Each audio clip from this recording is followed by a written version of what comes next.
Good morning, and welcome to the Los Angeles World Affairs Council and Town Hall. I'm Rachel Kinderdine, Community Manager, and it is my pleasure to welcome you to today's program, The Lumumba Plot, The Secret History of the CIA and a Cold War Assassination. We are joined by Stuart Reid, Executive Editor of Foreign Affairs and the author of The Lumumba Plot, the subject of our discussion today. Our moderator is Stephen Weissman, author of the new book, From the Congo to Capitol Hill, a Coming-of-Age Memoir. For those of you who would like to submit questions for our speakers, there's a Q&A button at the bottom of the screen where you can type in your questions. I'll be managing your questions during the Q&A segment, which should start in about 35 minutes. We've just launched our year-end giving campaign, so for those of you who have already given, thank you so much. And for those of you who haven't and who are enjoying our programs, please consider making a donation this holiday season. You can visit our website at lawacth.org to give. So thank you both so much, Stuart and Steve, for being here today, and I'll hand the conversation over to you. Thank you, Rachel. It's a pleasure to introduce Stuart. I feel I have a personal link to Stuart's book. A decade ago, I wrote an 11-page article for Foreign Affairs magazine, of which he's an editor, and it was entitled, "What Really Happened in Congo?" It discussed the CIA covert action programs throughout the 1960s, their longer-range consequences, and the weakness of America's anti-communist rationale for these programs. Stuart's editing made my article come alive. He provided a striking beginning sentence to replace my pedestrian one. He repositioned passages for maximum effect and pushed for transitions that made it appear as a seamless story, gradually gathering momentum. And that same literary talent I see in much more fully displayed in his comprehensive, over 400-page narrative, which is mainly focused on the several-month period that's called the International Congo Crisis from 1960 to 61. And he pays particular attention to the American role. Stuart's book is very important because that major Cold War episode and its harmful long-term consequences for the Congo, Africa, the UN, and US foreign policy have long been obscured from the general public. This ignorance is mainly because of the important role played by secret operations of the United States and Belgium. And over the years, there have been accumulating many revealing scholarly and journalistic studies on aspects of this crisis, based on interviews with participants, memoirs, and gradually declassified government documents. Yet these have mainly been ignored by our mass media, which tend to prioritize official accounts or memoirs of officials when it comes to foreign policy. In his book, Stuart uses his impressive grasp of these studies and artistry to bring the audience up to speed on what really happened. And from its very first pages, he engages his readers by highlighting the journey of Patrice Lumumba, the iconic martyred African political leader, about whom there's actually no adequate full-length biography yet in English. He creatively synthesizes more than 60 years of previous inquiries, including my own work, carefully separating the wheat from the chaff. More than that, he re-examines and sometimes reinterprets primary sources that scholars and others have utilized, like memoirs, declassified government cables, and oral histories. And he unearths a few interesting new documents.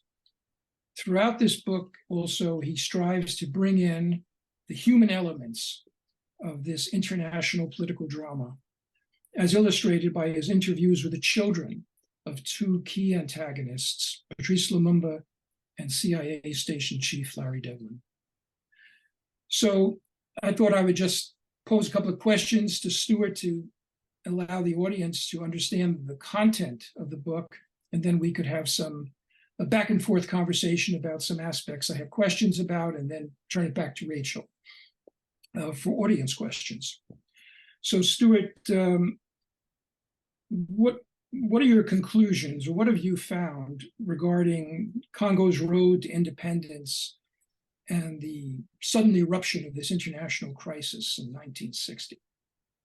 Well, thank you so much for having me here to the Los Angeles World Affairs Council. And thank you, Steve, for moderating. It really feels like we've come full circle in that, as you mentioned, I worked on that article. It's hard to believe it is now a decade ago. And that was what first got me started down this long path into writing this book. I think what's striking about the Congo crisis is how quickly everything happened. I mean, Lumumba himself was only in power for 2.5 months. Even the arrival of independence was extremely rushed and last minute. In January 1960, at the beginning of 1960, it wasn't yet clear that the Congo, the Belgian Congo, was going to become independent.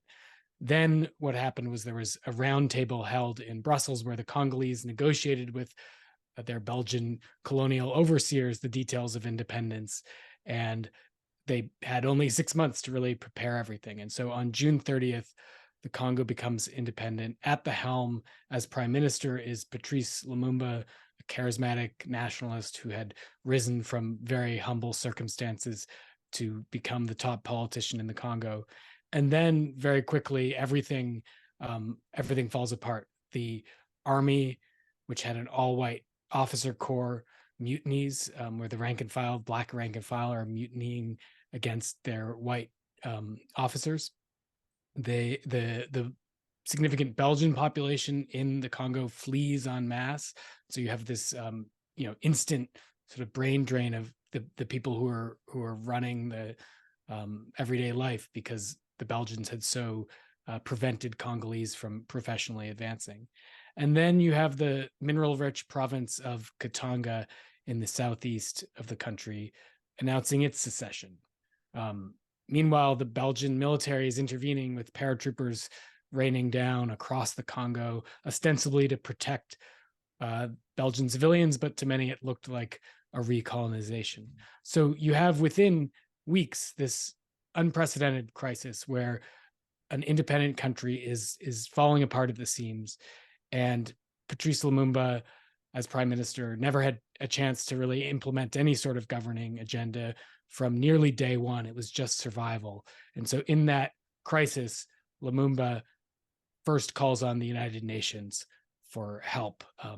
And it sets up this massive peacekeeping operation that was very impressive in its size and the speed with which everyone arrived in Congo.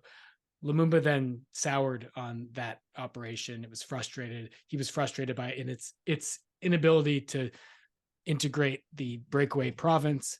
And so he then goes to the United States, asks for help from the Americans, is rebuffed, and then he essentially turns to the Soviets for help. And that's where that's sort of the beginning of the end for Lumumba. All right. At this point, all these countries internationally are beginning to be focused on this. African countries, United Nations, and especially the Western countries, Belgium, United States, as well as the UN. Can you talk a little bit about the role of these actors, and maybe also begin to talk about the role of the US Central Intelligence Agency? Right. So obviously the broader context here is the Cold War. And there was a sense both in Moscow and in Washington that, what was then called the Third World was an important Cold War prize, and that all these new countries coming into international life were up for grabs. And so the United States had always had this, had now faced this tension. Do we ally ourselves with our Belgian NATO allies or with the aspirations of African populations, in this case, the Congolese? And that really came to a head in the Congo. So from the American perspective, and particularly from the CIA perspective, Lumumba's playing footsie with the Soviets was an unforgivable Cold War sin. What I found interesting in my research is that you can make a much stronger case that Lumumba was inherently pro-American than he was pro-Soviet. I mean, he spoke of sending Congolese children to American schools. He signed a multi-billion-dollar deal to hand over the Congo's mineral and hydroelectric resources to an American entrepreneur. When he visits Washington, D.C., he holds a press conference calling on the US to send American troops to Congo, which obviously could not have endeared him to the Kremlin. So that's the broader context here. Lumumba was at pains to say that he wanted his country to chart a neutral course. He was not interested in throwing off the Belgian colonial yoke only to have it replaced by outside domination by a Cold War superpower. But the Americans couldn't quite see this, I think. They viewed his outreach to the Soviets as proof that he was either, as one version of it had a, inherently, a secret communist agent ready to turn his country red, or as another version had it, chaotic and erratic and therefore useful for Soviet purposes and susceptible to Soviet domination. What's interesting is with the opening of the Soviet archives after the Cold War, it turns out there wasn't much about Congo in the Congo crisis, because the Soviets were not all that interested in the Congo. They viewed it as a place they could score some propaganda points, a place that where the Western imperialists were up to no good, but it was a heavily Catholic country that was not, in Soviet eyes, particularly amenable to communism. But if you look at the American cables, there's this really hysterical fear of Soviet involvement, and every possible decision Lumumba makes is sort of interpreted in the worst possible light. So this led to the CIA to start this whole bizarre assassination plot, and we can talk a little bit about the details of that, but it essentially begins with an August 18th National Security Council meeting at the White House, where President Eisenhower says something to the effect that Lumumba has to be assassinated. That's how it wasn't in so many words, but everyone in the room understood what was meant, and that led to the CIA creating this poisoning plot and having a CIA chemist fly poisons to the Congo. So it was really, you can't understand American actions at the time without understanding the Cold War paranoia that really dominated the thinking at the time. All right, and then of course there was a long mystery about Lumumba's death.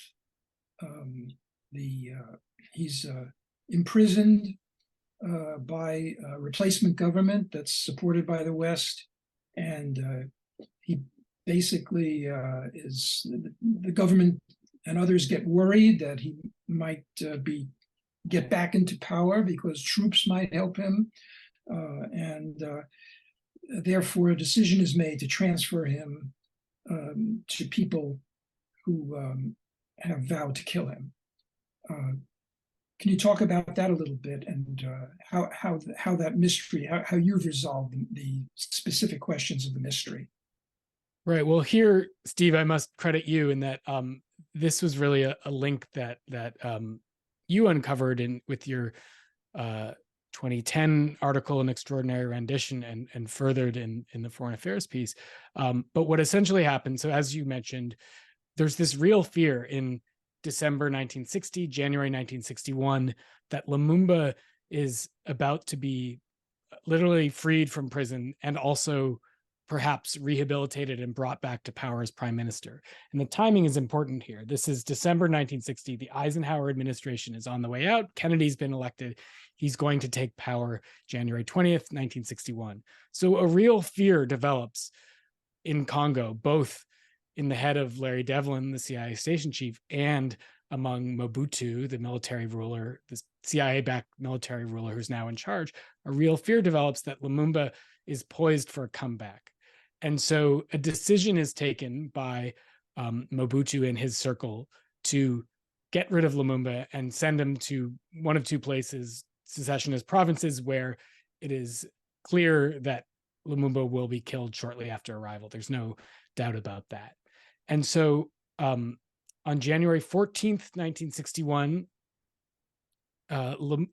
Larry Devlin learns from Mobutu or someone in his circle that Lumumba is about to be transferred and sent to his death. And he does two things, or rather doesn't do two things when he hears this. One, he does not offer any peep of dissent so far as we can tell, telling Mobutu not to do this, pushing back. And as Steve knows well, in the context of their relationship at the time where the CIA was handing over cash to Mobutu and was intimately involved in many decisions, that was, I argue, essentially a green light to Mobutu. The second thing is Devlin deliberately keeps headquarters out of the loop. So even as he's updating Washington about other twists and turns in the drama, he deliberately sits on the most explosive news in the Congo, which is that Lumumba is about to be sent to his death. Why does he do this? Because he understands correctly that if he informs Washington about what's going to happen, he will be told to put the brakes on it, likely, because in the context of the presidential transition, big decisions had to be delayed until Kennedy took office. Devlin knew this because he had just been denied a request for more money to pay off Mobutu's troops, with the reason given that it's a transition, we can't have big decisions being made, we can't have explosive, massive things happening in the Congo.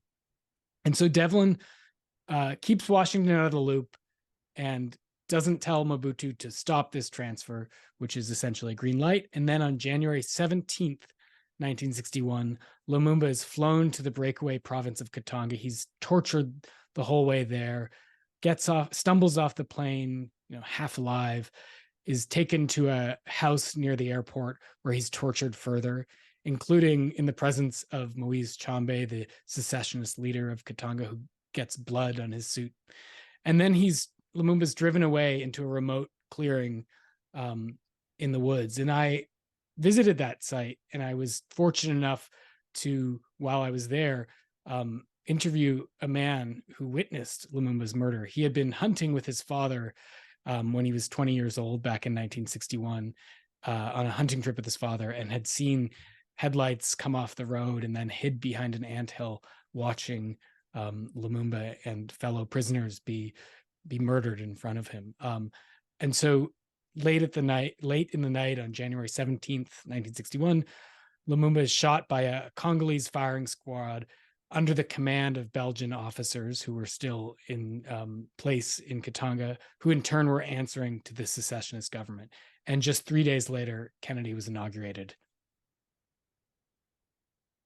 Dave, thank you, Stuart. Let me raise the question. As I mentioned, you give a terrific portrait of Lumumba.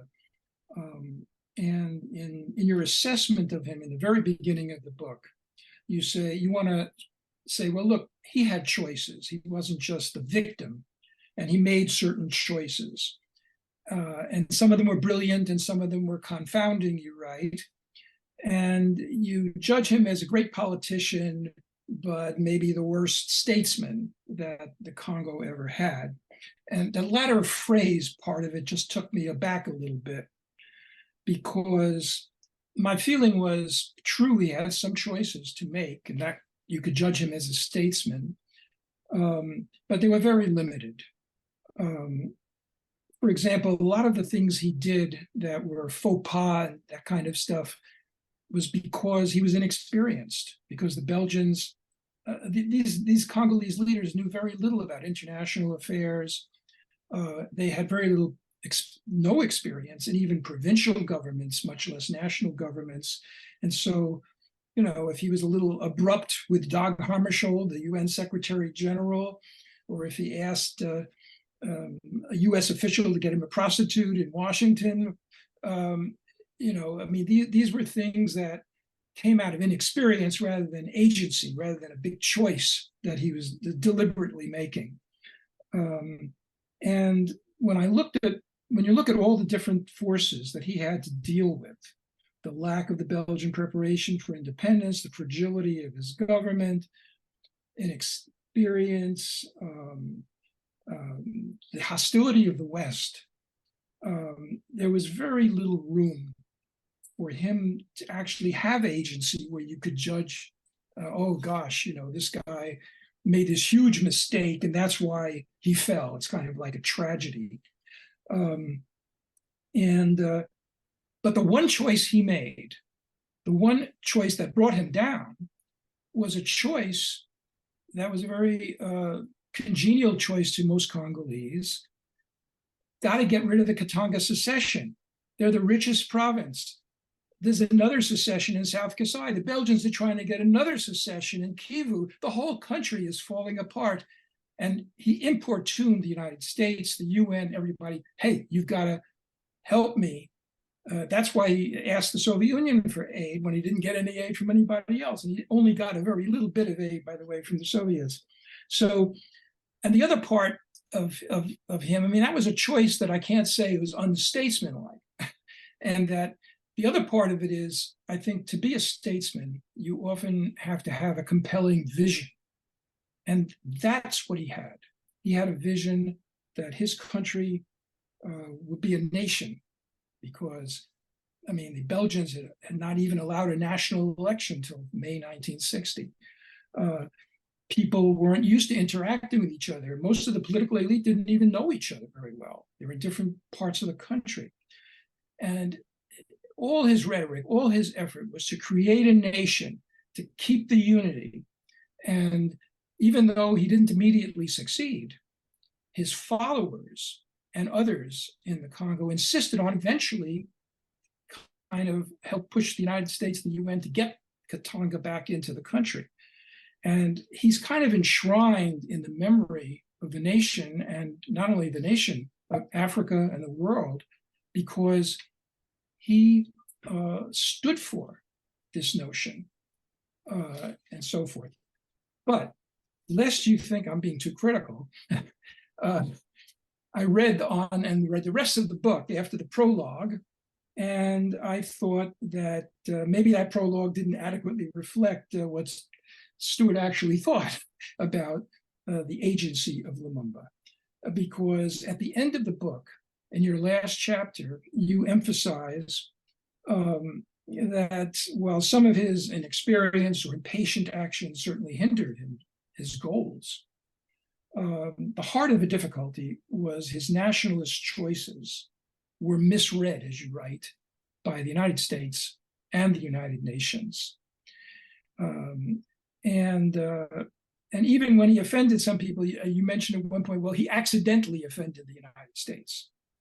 Well, that's not a deliberate choice. So I want to just raise that in this agency question, and whether you might comment on what I've just said. Yeah, I mean, the question of great historical forces versus individual agency is a fascinating one for any particular period in history, and is particularly interesting with the question of Lumumba and the Congo crisis. And I think you're right to emphasize all these structural forces. Above all, I would say the lack of Belgian preparation. They started way too late, way too late, and barely did anything, and had in fact been deliberately trying to prevent the emergence of any sort of Congolese political or professional elite. And also the Western powers' sort of fundamental inability to offer any sort of charitable explanation to the actions they were seeing in the Congo. But I think Lumumba did make choices that could have gone a different way. For instance, the almost universal reaction among Western diplomats meeting with him was negative. He rubbed them the wrong way, and there were Congolese politicians who didn't do that. Thomas Kanza, for instance, the Congolese ambassador to the UN, had much more favorable interpretations. Some of this was because, as you suggest, Steve, Lumumba was asking for totally legitimate things that the West didn't want to give him, such as, ending the Katangan secession. Another really important, crucial choice Lumumba made after he's ousted from power was to escape from house arrest, which set in motion the chain of events that led to his death. A different leader might have waited and not taken that risk. Another choice was, while he was escaping, to, instead of quietly driving straight to his stronghold where he was heading for in Stanleyville, give speeches along the way. So there were moments where things could have gone a different way. Agency plays some role, luck plays some role.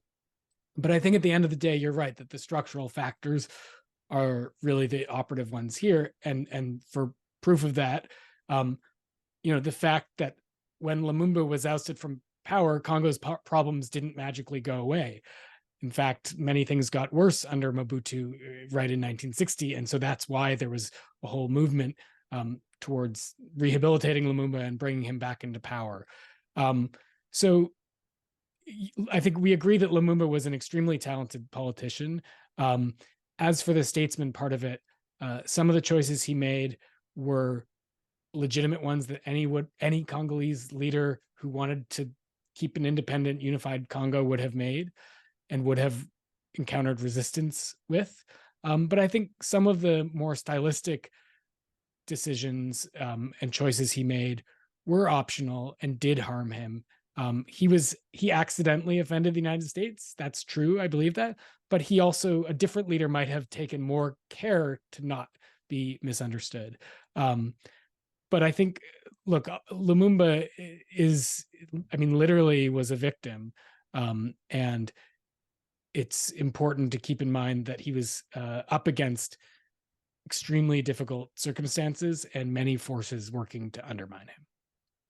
Okay, another question that came up in my mind is, how much did racism influence U.S. and UN policy compared to anti-communism, pro-Europeanism? It's obvious that many of these policymakers use terms that appear to us as racist, calling Congolese little children or primitive, jungle demagogue, and so forth. But it's sort of interesting that one of the most important people who used these words was Ralph Bunche, right, who is Black and who is a leading African-American civil rights leader. Kind of makes you wonder, is he talking from a racist point of view, or is he just frustrated, knows the Congolese are not prepared for independence, and he's using these things? Or other people who kind of settle into the pro-European stance, are they racist, or are they sort of just accepted what the Belgians think of the Congolese?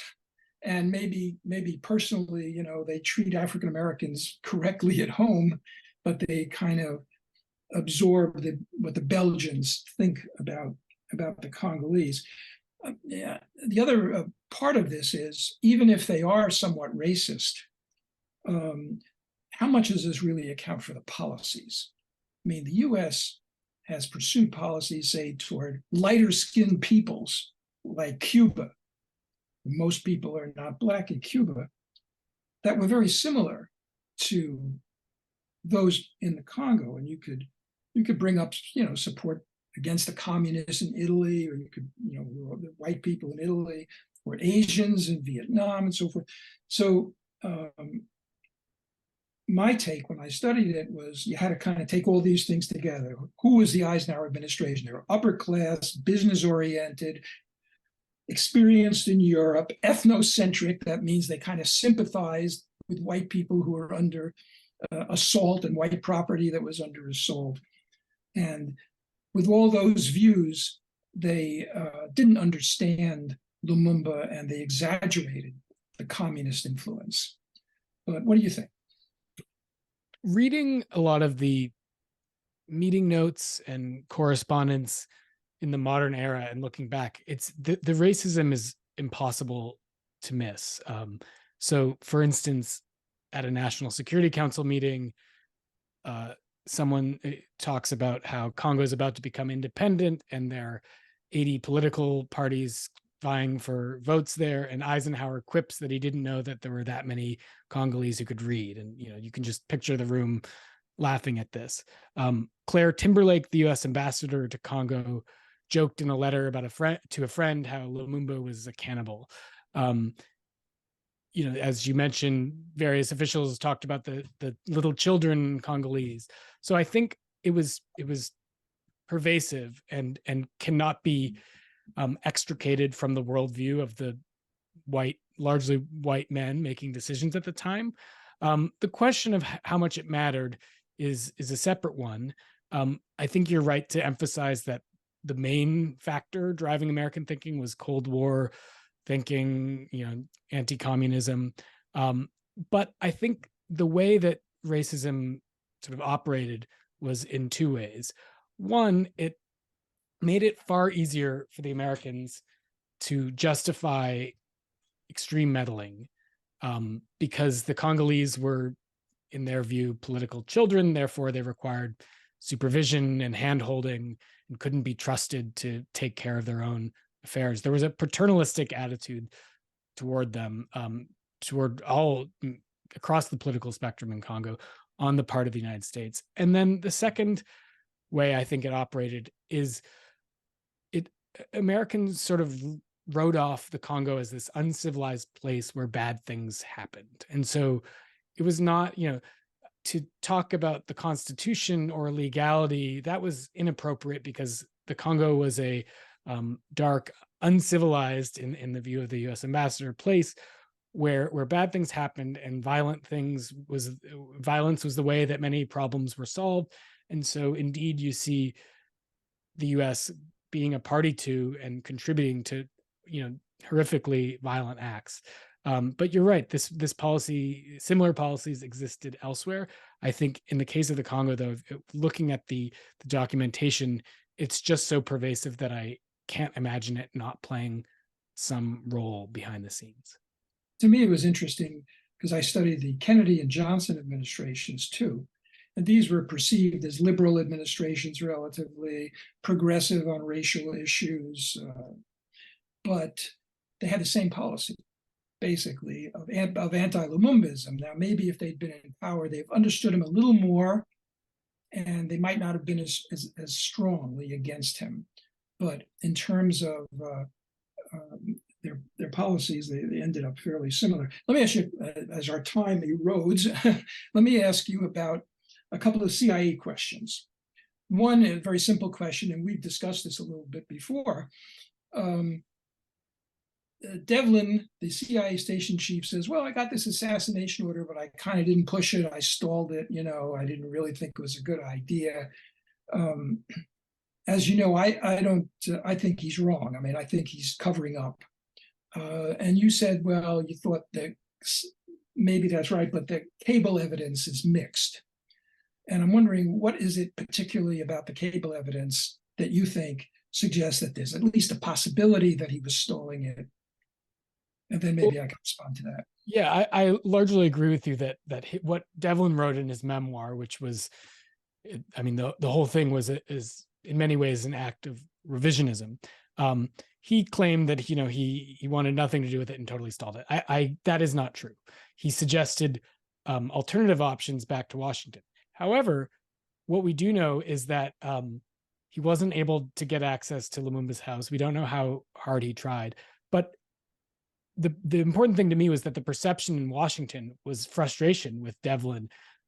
There's a cable that goes to him from Devlin's superior, Bronson Tweedy, saying, it seems that your other activities are taking up too much of your time, and you're unable to move forward on the operation we've talked about. So there is a real frustration on headquarters' part that this isn't moving forward enough. That is, in fact, is why they send extra people to the Congo to reinforce this. So my point in the book was simply that I would, on a scale of 0 to 100, with 0 being totally stalling, actively resisting the operation, and 100 being, enthusiastically working at it energetically, I think he's somewhere in the middle, maybe, 60 or 70, and maybe you think he's more, 80. But there was frustration on Washington's part. It's almost comical to read the cables today because it's like a manager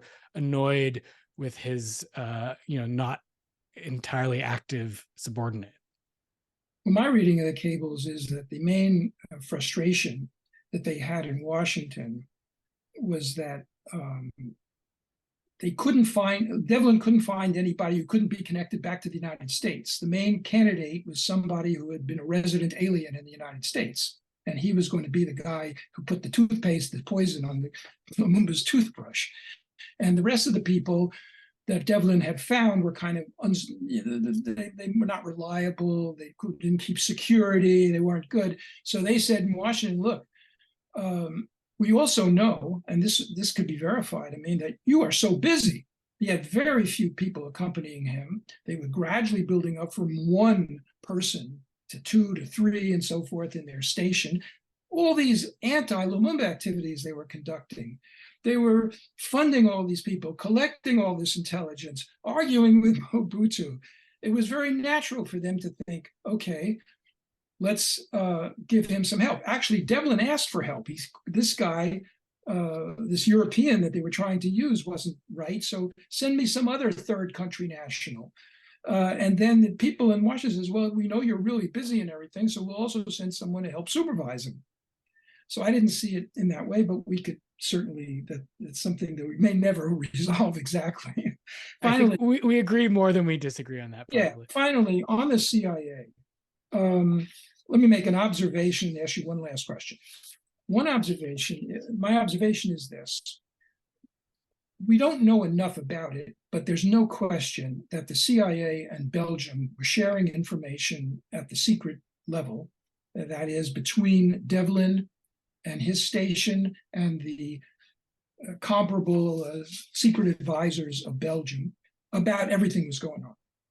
They were jointly planning things. For example, there was a joint plan about how they'd overthrow Lumumba. At the last minute, the Belgian prime minister says, no, let's change the plan. And he had Kasavubu act early, but basically it was a joint plan.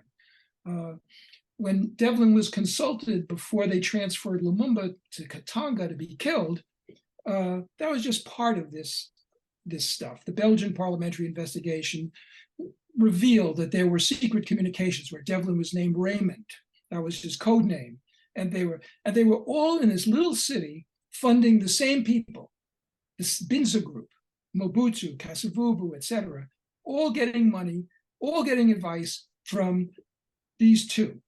And you can imagine that was what Lumumba was facing at the time. And I think that we'll never know the full story because the CIA and the Belgians are never going to declassify this stuff. But my last point or question as we ended up is, I think you put some emphasis when looking at the CIA on the fact that this operation helped generate further CIA operations in subsequent years, even up, to Afghanistan. I'm a little less certain of that because there was a huge number of CIA operations, political, paramilitary, because the Congo one became paramilitary in the mid-60s, in many countries before anything happened in the Congo. And I'm talking about countries like Italy, the Philippines. Already the murder plots had started with the mafia in Cuba in 1960. In Indonesia, the CIA tried to overthrow the government in 1955 through an insurgency. They even actually had planned an assassination of Sukarno, who was the prime minister, in 1955. Didn't go forward, but they had already identified an asset. They were involved by 1960 in Laos, Dominican Republic, Syria, or in Iraq in the 50s.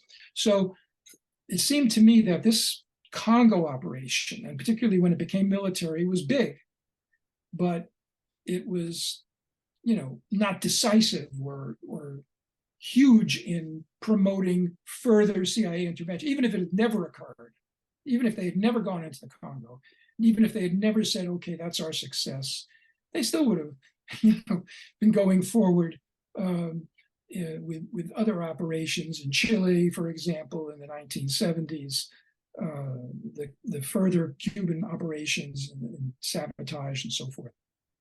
But you might want to make a quick comment on that. Sure. Yeah. I certainly don't think that CIA covert action began in the Congo. Of course, you have Iran, Guatemala, most famously. But I think it's important to point out that the CIA's operation in Congo was viewed as a success. Devlin was promoted for his work. It made his career. He earned an award for it. So it was really coded as a success. And in narrow Cold War terms, that was true. You had gotten rid of a potentially pro-Soviet leader and installed a supposedly pliant pro-American military dictator in his place. What was not to like?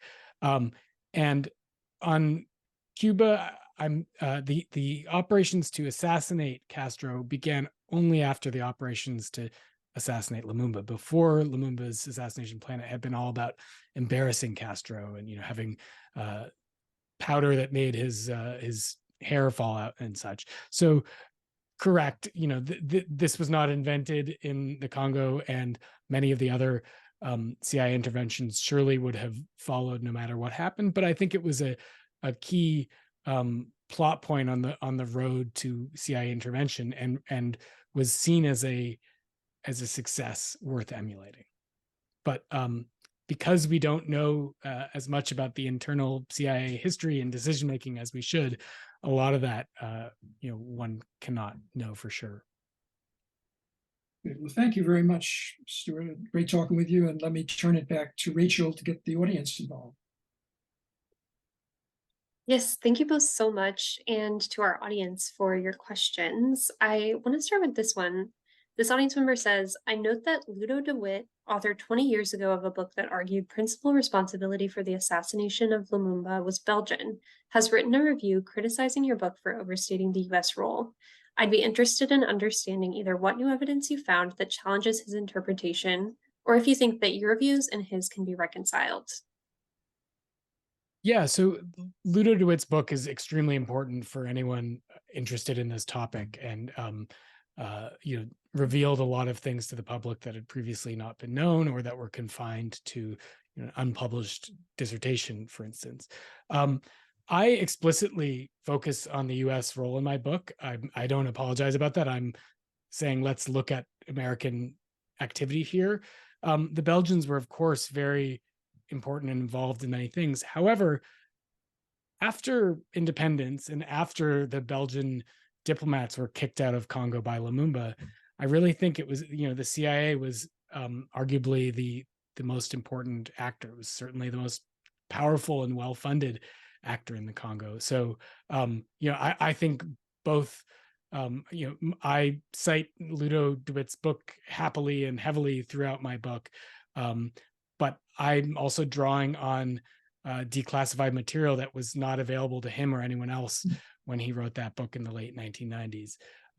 So I think and drawing also on work from Steve as well. And what I am adding to the picture is the American hand in the main events that led to Lumumba's death, the undermining of his government, the replacement of that government by Mobutu, the continued support of Mobutu throughout the fall of 1960, and the capture of Lumumba after he escapes, and crucially, the moment where Lumumba is sent to his death, and Devlin's role in that, which we didn't have that that information back in 1999. Let me just add quickly that, of course, Belgium helped organize the transfer of Lumumba to Katanga. So they were most directly, and their officials, as Ludo DeWitt has pointed out, and the Belgian parliamentary investigation, their officials were urging Katanga to accept the transfer of Lumumba, even though a lot of the local Belgians didn't like the idea. So there's no question, and that's what I was sort of trying to point out when I mentioned the coordination between the United States and Belgium. Both were trying to assassinate Lumumba for the entire fall of 1960. All of their efforts failed. Kind of helps me conclude that Devlin was installing things. Even the Belgians couldn't assassinate Lumumba. So, but I think to get together, both had a role, but the most immediate role in the actual murder of Lumumba, obviously, was the Belgian role. Thank you both for that response. We actually had a couple of questions come in about the declassified materials that you use to research the book. So A few audience members were wondering where they could find those, particularly the documents that address America's inherent race stance towards the Congolese. So my book is drawn on a variety of sources. On the American side, there was an important volume published by the State Department in 2013 as part of the Foreign Relations in the United States volume, and that had a lot of CIA cables. Unfortunately, and Steve and I can gripe about this separately, but so much of that, there's still redactions in that, which is ridiculous that in 2023, we can't just declassify it all. So that's a big source. There are also, as part of the JFK assassination records, every year new documents are released. And I was finishing this up in early 2023, and there were documents released this year that I then saw and incorporated the new details into the book right up until the very end.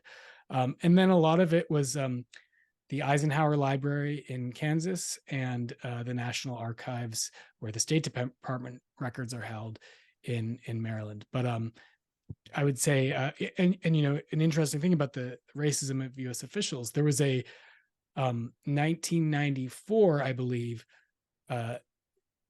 State Department volume that was about the Congo crisis, and they actually redacted Claire Timberlake, the U.S. ambassador to Congo at the time, his comments about how he said, we're not dealing with a civilized people in the Congo, and that was redacted. As it happened, it had already appeared unredacted elsewhere, which also just tells you how chaotic and irrational the declassification system is. But yeah, more and more has come out, but it's to my, and I'm sure Steve's great frustration, there hasn't been a full declassification. I want to turn to a handful of questions we've gotten about the consequences of the Congo crisis. So the first audience member asked, what effect do you think the Congo situation had on other African countries? Well, I would say the most important effect happened actually much later in 1996 and 1997. So Mobutu, who's installed in 1960 as the sort of power behind the throne, he eventually takes full power for himself in 1965 and dispenses with the notion that he's not technically in charge. And he runs the country into the ground, renames it Zaire, and is utterly kleptocratic, repressive. The country is a hollow shell of whatever it could have been by the late 1990s. And at that point, the US had basically cut off support because the Cold War was over and Mobutu had outlived his usefulness. And so in 1996, 1997, the country outright collapses. There's a foreign-led rebel invasion that kicks off one of the great tragedies in recent history, the civil wars in Congo that began in 1996-97 and ended in the early 2000s, depending on exactly how you count, that involved all of Congo's neighbors and greatly destabilized the region. That, I think, is the most important effect of what happened in 1960. Our next question, what is the relationship between Lumumba's assassination and the Congo rebellions from 1963 to 1968? Well, what is interesting about those rebellions is they were claiming to carry on Lumumbism, this strain of political thought that Lumumba represented. And one way of putting it would be that just because you eliminated Lumumba, it did not mean that you could eliminate the current of political opinion that he represented. And one of Washington's big mistakes at the time was to, shift Congo off of its natural political axis. And so that things couldn't develop properly, you had Mobutu as a totally unrepresentative leader and a frustrated populace who resented him. And so somewhat predictably, they rose up in rebellion, and you had,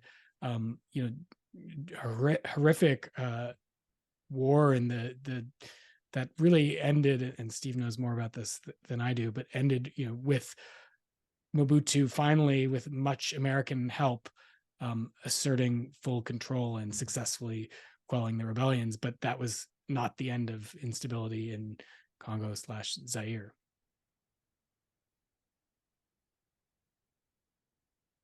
And what are the lingering consequences of the Congo crisis on current politics and society in the Congo?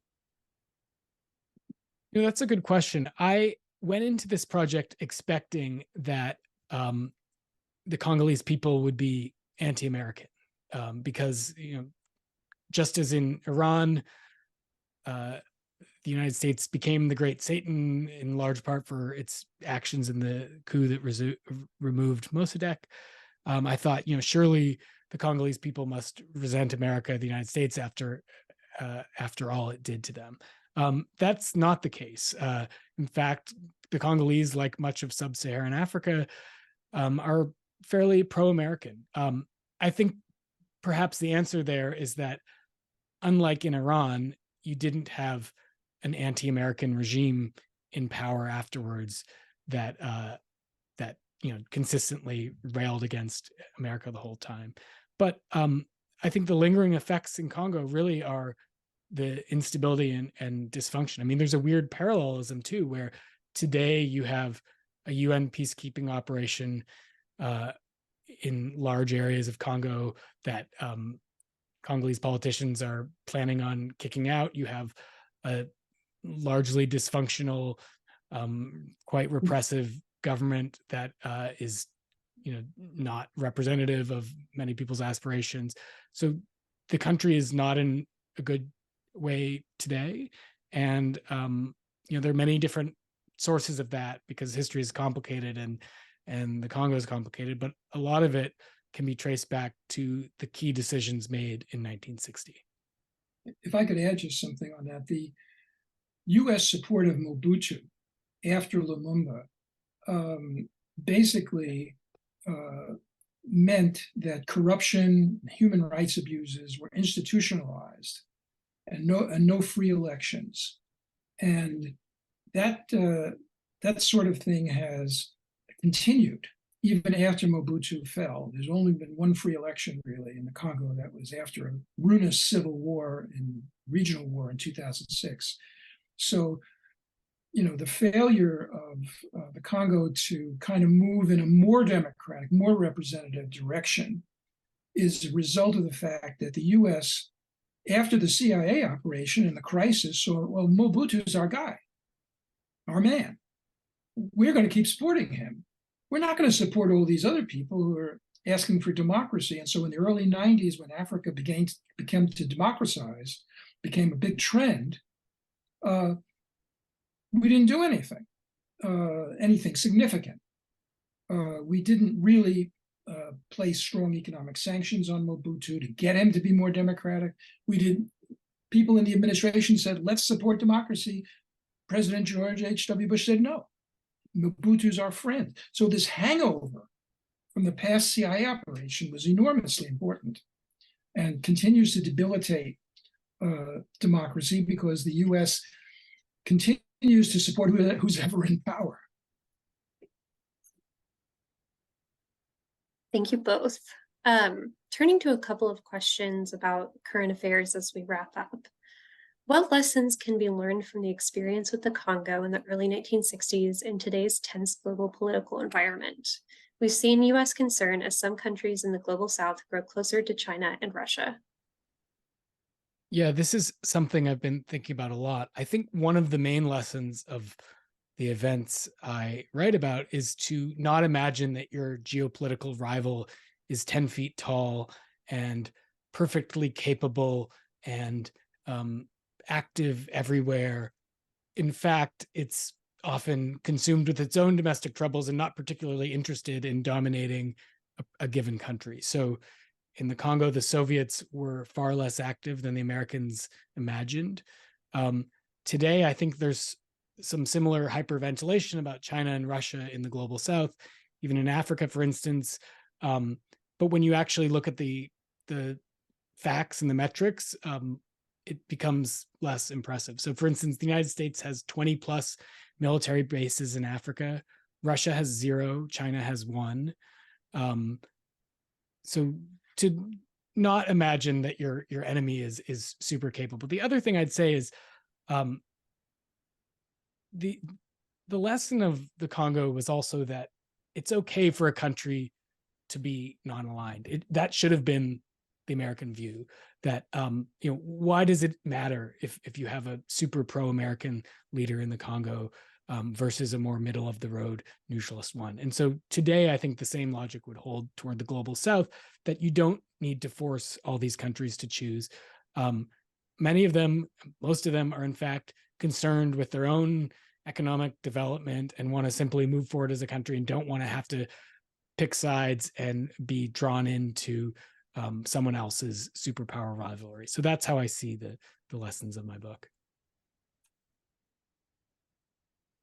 And for our last question, turning back to the CIA, this audience member asked, can you comment on the assertion of Charles Faddis in a Hillsdale article that the CIA today lacks traditional spies and has been politicized?